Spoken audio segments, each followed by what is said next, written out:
দেখো, যে ইউনিভার্সই ঝাড় খাক না কেন, হরর কমেডি ইউনিভার্স ঝাড় খাবে না, এটা আবারও প্রমাণিত। ভাই কি বানিয়েছে, কি বানিয়েছে সিরিয়াসলি। টিজারটা দেখলাম থামার, অ্যাকচুয়ালিতে মস্তি পেয়ে গেছি ভাই।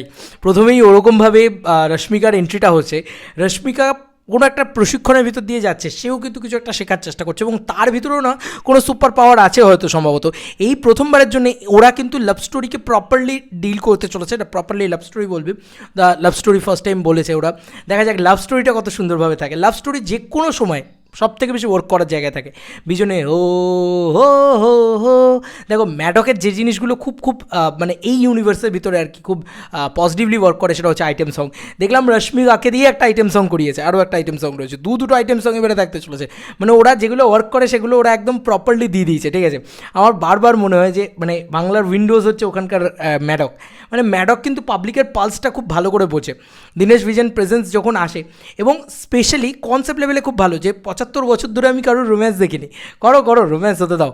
ওই যে ডায়লগটা যখন ডেলিভার করছে তোমার কী যেন বলে, নওয়াজুদ্দিন সিদ্দিকী ডেলিভার করছে, দুর্দান্ত ঘ্যামা ওটা। আয়ুষ্মান খুরানাকে ভীষণ ভালো লাগছে, পিছনে বিজিএমটা খুব ভালো লাগছে, ক্রিয়েচার যেগুলোকে দেখাচ্ছে সেগুলো ভালো লাগছে, এবং মুঞ্জিয়া স্ত্রী এবং ভেরিয়া, এই তিনটে যে ছবি রয়েছে সেই তিনটে ছবির সাথে কিন্তু ইউনিভার্স সেট আপ হচ্ছে এই ছবিটার।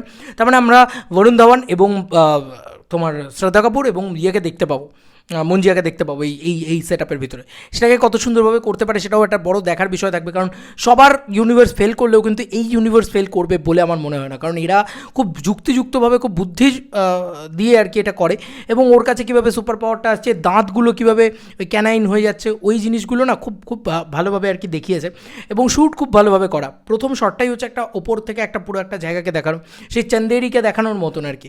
এবং সেটার ভিতরে একটা রুটেডনেস ব্যাপার রয়েছে, এবং একটা জায়গা রয়েছে যেখানে দেখবে মানে ইন্ডিয়ান কালচারের মাইথোলজিটা উঠে আসে, সেখানে নাচ গান অনেকটা কান্তারার মতন। ওই জায়গাটা না আমার খুব ভালো লেগেছে, যে আমরা ইন্ডিয়ান যে অ্যাসপেক্টটা সেটা কিন্তু মানে উঠে আসতে দেখতে পাবো।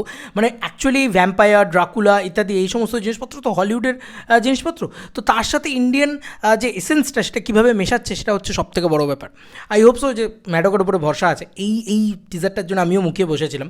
পোস্টারগুলোও খুব ভালো হয়েছে, টিজারটাও খুব ভালো হয়েছে, আয়ুষ্মানকে খুব ফ্রেশ লাগছে দেখতে, এবং ওভারঅল একটা টিজারের থেকে আমাদের কী কী আশা থাকে সেই সব কিছু রয়েছে, সব কিছু পেয়েছি। ভ্যাম্পায়ার যেগুলো মানে বাদুর যেগুলোকে দেখাচ্ছে সেগুলোও খুব সুন্দরভাবে দেখিয়েছে, ঠিক আছে, ভালো লাগছে। মানে এক্সাইটমেন্ট তৈরি হচ্ছে, ক্রিয়েচার যেগুলো তৈরি করেছে সেগুলোকেও এক্সাইটমেন্ট তৈরি হচ্ছে, এবং এই যে মানে হিরো ভিলেন টাসেল, পাতি বাংলা কথা, তো সেখানে নওয়াজুদ্দিন ভার্সেস আয়ুষ্মানের যে টাসেলটা সেটা মারাত্মক হবে। দেখা যাক ভেরিয়ার সাথে সেখানে কী লেভেলে বাওয়াল হয়, কারণ অলরেডি ভ্যাম্পায়ারের এগেনস্ট ভেরিয়া, সেটা আমরা সবাই জানি। তো ওই যে একটা হরর যে ফিল দেওয়া, ওইটাও কিন্তু খুব ভালোভাবে দিতে পেরেছে বলে আমার ধারণা। তোমাদের আর কি মতামত এই টিজারটা?